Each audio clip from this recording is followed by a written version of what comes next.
When people talk about BBC period dramas, they name the same safe titles again and again. But buried beneath those prestige hits is a forgotten archive of bold, risky, and quietly brilliant historical dramas that never found mass audiences. These are 15 BBC period dramas you've probably never heard of, but absolutely should. Number 15. An Englishman's Castle, 1978. This is one of the most disturbing period dramas the BBC ever made, and almost nobody talks about it anymore. An Englishman's Castle imagines a Britain where Nazi Germany won the Second World War and quietly absorbed England into its empire. But instead of battlefield spectacle, the series focuses on something far more chilling: cultural surrender. Television programs become propaganda.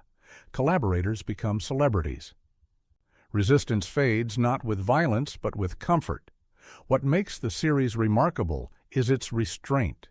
There are no grand speeches, no heroic uprisings. The horror lies in normality. People adapt, careers continue, dinner parties go on. The show asks an uncomfortable question most war dramas avoid. What if occupation didn't feel brutal every day? What if it felt manageable? When it aired, the concept unsettled audiences who expected clear moral lines. It was too bleak, too quiet, too close to home for late 70s television. Today, it feels prophetic. In an era obsessed with alternate histories, An Englishman's Castle stands as one of the earliest and smartest examples, made with intelligence instead of spectacle. This isn't entertainment comfort food. It's a period drama that crawls under your skin and stays there. Number 14. The Apprentices, 1995. At first glance, The Apprentices looks like a conventional interwar drama about privilege and preparation. Set in the 1930s, it follows a group of young men from elite families as they're groomed for leadership, service, and war. But beneath the polished uniforms and disciplined routines is a quietly ruthless examination of class entitlement and the emotional cost of inheriting power. The series doesn't glorify its characters. Instead, it exposes how deeply unprepared they are for the realities they're being trained to command. Their education is rigid, their empathy limited, their future assumed rather than earned. When global conflict looms, the cracks in their upbringing become impossible to ignore. What hurt the show at the time was its subtlety. It refused melodrama, it refused easy heroes. Viewers expecting romance or battlefield payoff didn't know what to do with a story about moral formation and internal collapse. But watched today, The Apprentices feels startlingly modern, an early critique of elite systems that produce leaders disconnected from consequences. It's a period drama about inheritance, not history. And that's why it deserves rediscovery. Number 13. The Beggar Bride, 1997. This is one of the strangest, boldest Victorian dramas the BBC ever aired, and one of the easiest to overlook. The Beggar Bride blends Gothic atmosphere with social satire, twisting the familiar rags-to-riches narrative into something darker and far more ironic. What begins as a period romance slowly reveals itself as a critique of Victorian morality, class hypocrisy, and obsession with respectability. The production leans heavily into mood, shadow-filled interiors, rain-soaked streets, costumes that emphasize restriction rather than elegance. The characters speak politely while behaving monstrously. It's a drama where survival requires performance, and sincerity is often punished. When it premiered, audiences didn't know how to categorize it. It wasn't romantic enough for costume drama fans. It wasn't cruel enough for Gothic horror audiences, so it slipped quietly into obscurity. But today, its tonal confidence stands out. The Beggar Bride feels like a missing link between classic BBC adaptations and the darker period dramas that would emerge decades later. It's unsettling, clever, and far sharper than its reputation suggests. Number 12. Cousin Bette, 1971. This is a BBC period drama with teeth. Cousin Bette adapts Honoré de Balzac's novel not as a romantic costume piece, but as a slow, venomous study of resentment. Set in 19th century Paris, the story centers on a woman pushed to the margins of polite society, watching others rise while she stagnates, and quietly plotting her revenge. What makes this adaptation stand out is how merciless it is. There's no attempt to soften Bette's bitterness or turn her into a misunderstood heroine. Instead, the series leans into the psychology of envy, how neglect curdles into obsession, how humiliation sharpens intelligence, and how social cruelty breeds calculated cruelty in return. The pacing is deliberate, almost theatrical, allowing tension to build through glances and silences rather than overt confrontation. When it aired, Cousin Bette felt out of step with audience expectations. It was too cynical, too emotionally cold, too willing to portray human nature as petty and transactional. But that's exactly why it works today. Modern viewers, raised on morally complex prestige television, will recognize how ahead of its time this adaptation was. It's a period drama that refuses comfort, and in doing so, becomes far more honest than most. Number 11. The Devil's Whore, 2008. Overshadowed almost immediately by later historical juggernauts, The Devil's Whore is one of the BBC's most ambitious political period dramas. Set during the English Civil War, it reframes the conflict not as a clash of famous men, but as a social earthquake that destroys lives indiscriminately, especially those of women caught between shifting powers. The series follows a young woman navigating survival as allegiances collapse around her. Royalists become fugitives, Puritans become tyrants. Ideals rot into dogma. What's striking is how unapologetically bleak the show is. There are no triumphant victories here. Every side compromises itself. Every belief corrodes under pressure. Audiences at the time weren't ready for such moral ugliness. Historical dramas were still expected to flatter national myths, not interrogate them. The Devil's Whore was criticized for being too harsh, too political, too uncomfortable. In hindsight, that discomfort is its greatest strength. It treats history as lived trauma rather than pageantry. Watched today, it feels like a precursor to the darker, more honest historical storytelling that would later define prestige television. Number 10. The Six Wives of Henry VIII, 1970. Before Tudor drama became glossy spectacle, the BBC produced this stark, intelligent, and deeply human exploration of monarchy through marriage. The Six Wives of Henry VIII strips away pageantry and focuses instead on power as a domestic weapon. Each episode centers on one wife, reframing English history as a series of personal negotiations rather than national myth. What makes the series exceptional is its refusal to romanticize Henry. He is not a charismatic tyrant or a monstrous caricature, but a calculating presence whose emotional volatility shapes every relationship. The women are not interchangeable victims.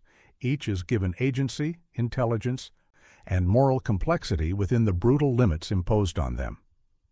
The production is minimal by modern standards, relying on performance and dialogue rather than spectacle. That restraint gives the drama a claustrophobic intensity. Politics feels intimate. Betrayal feels personal. Consequences are unavoidable. At the time, the series was respected, but not celebrated. It lacked the excess audiences would later associate with Tudor drama. Today, it feels radically mature. This is not history as entertainment. It is history as character study, and one of the BBC's most disciplined period achievements. Number 9. The First Churchills, 1969. Long before prestige television turned monarchy into weekly obsession, the First Churchills quietly laid the groundwork. This series chronicles the rise of John Churchill and his formidable wife Sarah during the late 17th and early 18th centuries, at a time when Britain's future was shaped less by battles and more by court intrigue. What separates this drama from flashier royal series is its intelligence. Power here isn't theatrical, it's negotiated. Decisions happen behind doors. Loyalties shift in whispers rather than declarations. Sarah Churchill, in particular, emerges as one of the BBC's earliest truly complex female power players. Politically astute, emotionally volatile, and fully aware that influence is temporary. When it aired, the series was praised but never embraced by mass audiences. It demanded attention. It assumed viewers could follow political nuance without hand-holding. In a television era dominated by simpler historical narratives, the First Churchills felt dense and demanding. Today, that density is its appeal. For viewers who enjoy political chess rather than romantic myth-making, this is a foundational BBC period drama that deserves far more recognition than it receives. Number 8. The House of Elliot, 1991. Often remembered only vaguely, if at all. The House of Elliot is one of the BBC's most quietly radical period dramas. Set in Edwardian London, it follows two sisters who defy social expectations by building a fashion house in a world that actively resists female independence. What makes the series endure isn't just its sumptuous costumes, though those are exceptional. It's the way ambition is portrayed as a daily struggle rather than a triumphant arc. Success is fragile. Financial independence comes with personal cost. The sisters are allowed to make mistakes, misjudge people, and fail publicly, an honesty rarely afforded to female protagonists in period drama at the time.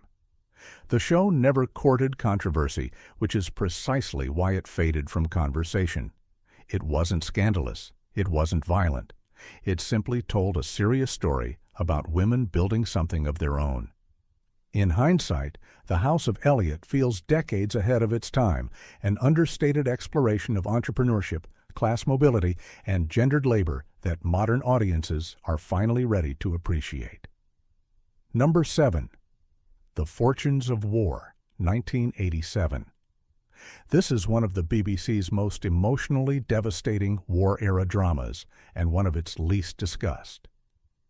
The Fortunes of War follows a British couple moving across Europe during the Second World War, charting how love erodes under pressure rather than strengthening through adversity. Instead of focusing on battles or heroism, the series concentrates on exhaustion, moral compromise, and emotional distance. War here is not a crucible for nobility. It is a grinding force that strips people of certainty and patience. The relationship at the center slowly fractures, not through betrayal, but through accumulated despair. What sets the series apart is its honesty. There is no redemptive arc, no sentimental reassurance. The characters make understandable choices that lead to irreversible damage. Survival itself becomes morally ambiguous. When broadcast, audiences found it bleak and emotionally draining. It offered no comfort and no victory. That response relegated it to obscurity. But viewed today, The Fortunes of War feels brutally authentic. It understands war not as history, but as erosion, and few period dramas have captured that truth with such restraint. Number 6. The Long Song, 2018.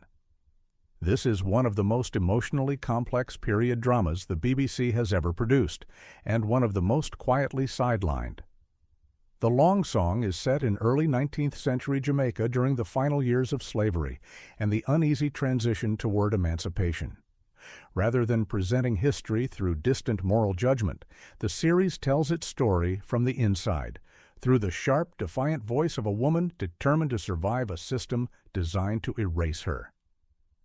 What immediately sets the series apart is its tone. It refuses solemnity as default. There is humor here. Irony, bitterness. Memory is treated as unreliable and self-protective. The narrator shapes her own story, pushing back against how history prefers to remember her. This framing unsettled some viewers on release who expected a more conventional, reverent historical drama. But that discomfort is intentional. The long song is about control over bodies, labor, narrative, and legacy. The violence of slavery is never aestheticized, yet it's also never simplified into spectacle. Instead, the series focuses on psychological endurance, how people adapt, manipulate, and endure within brutal constraints. Overshadowed by louder prestige dramas and awkwardly marketed, the long song never reached the audience it deserved. Today, it feels essential.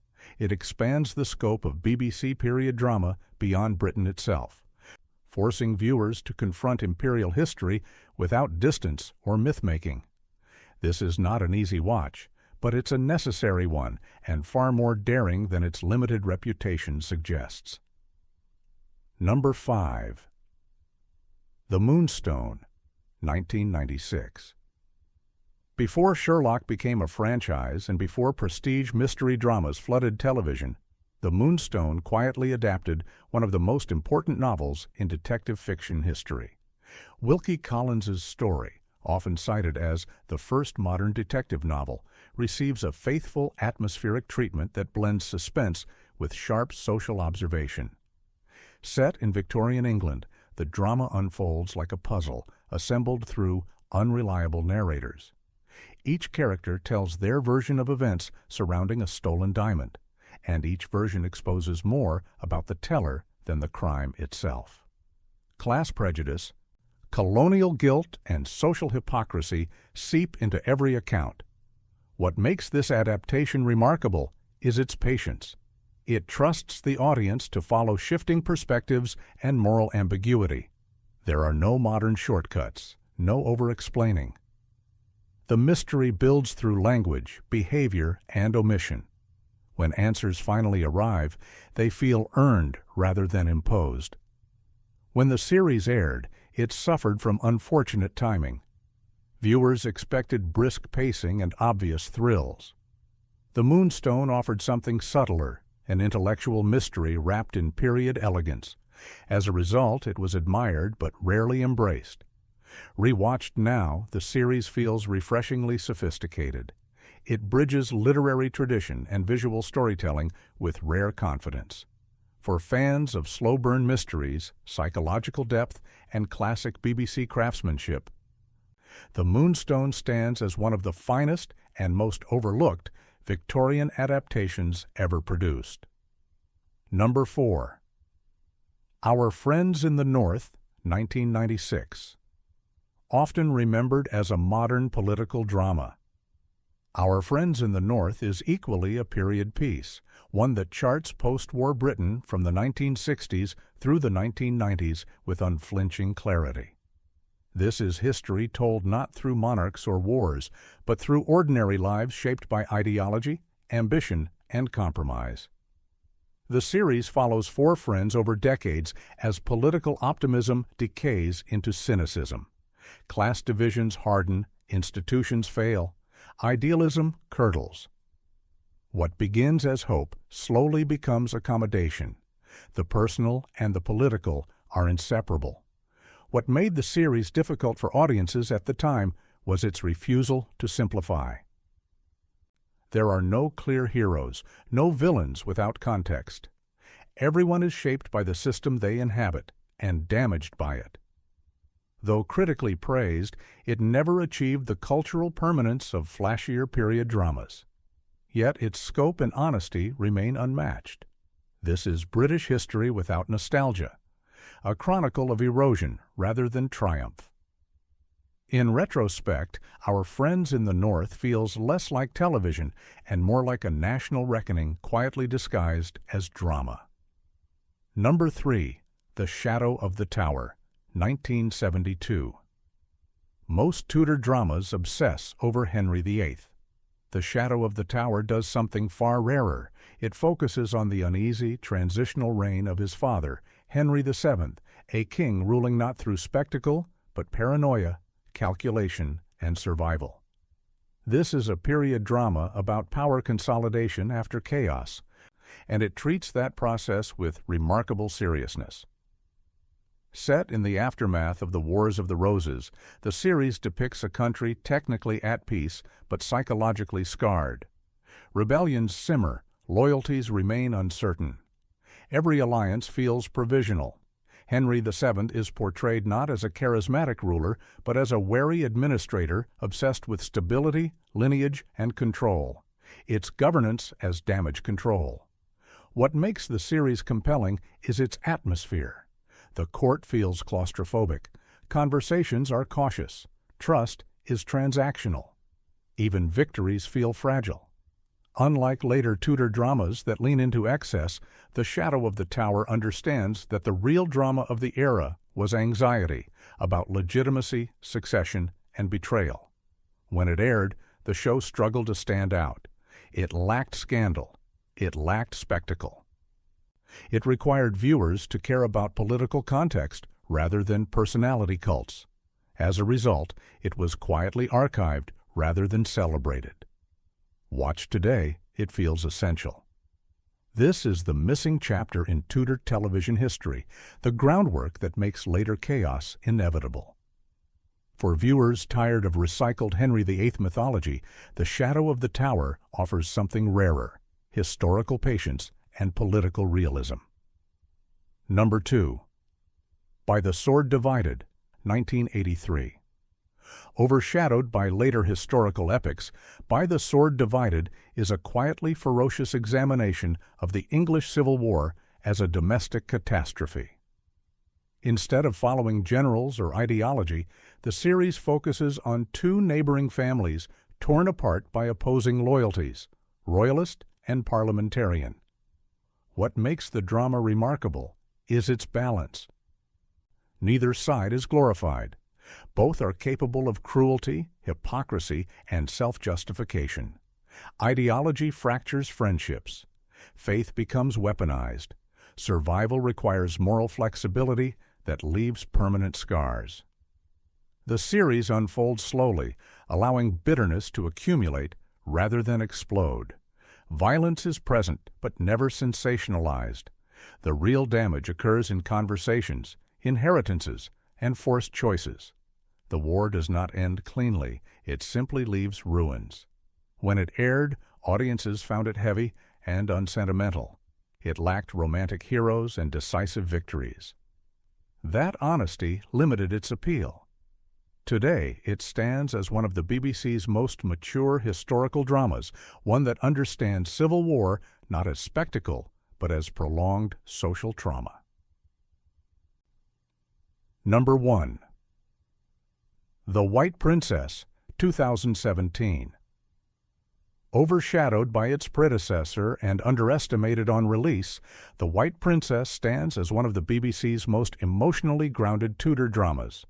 Rather than glorifying power, it centers on the consequences of dynastic politics, especially for women forced to survive marriages designed to end wars rather than foster love. Set after the Wars of the Roses, the series follows Elizabeth of York as she marries Henry VII to unite rival houses. What could have been a conventional royal romance instead becomes a study in distrust, resentment, and slow-earned partnership. Power here is not inherited, it's negotiated daily. The series excels in its characterization. Elizabeth is neither passive nor idealized. She is strategic, observant, and emotionally guarded. The drama allows her to be conflicted, ambitious, and pragmatic without punishment. This alone sets it apart from many period dramas that still struggle to grant female characters full interior lives. When it premiered, it was dismissed as a lesser sequel, too quiet, too personal, not sensational enough. But that judgment missed its strength. The White Princess isn't about spectacle. It's about aftermath, about what happens after wars end and politics move indoors. Rewatched now, it feels mature, focused, and unusually honest. It may not shout for attention, but it rewards viewers who listen. As an exploration of power, marriage, and survival, It deserves far more recognition than it ever received. These aren't the BBC period dramas that dominate algorithms or nostalgia lists, but they're the ones that linger. Quietly political. Psychologically sharp. Often uncomfortable. If one of these surprised you, imagine how many more remain buried. Which of these deserves rediscovery most? And what forgotten BBC drama would you add next?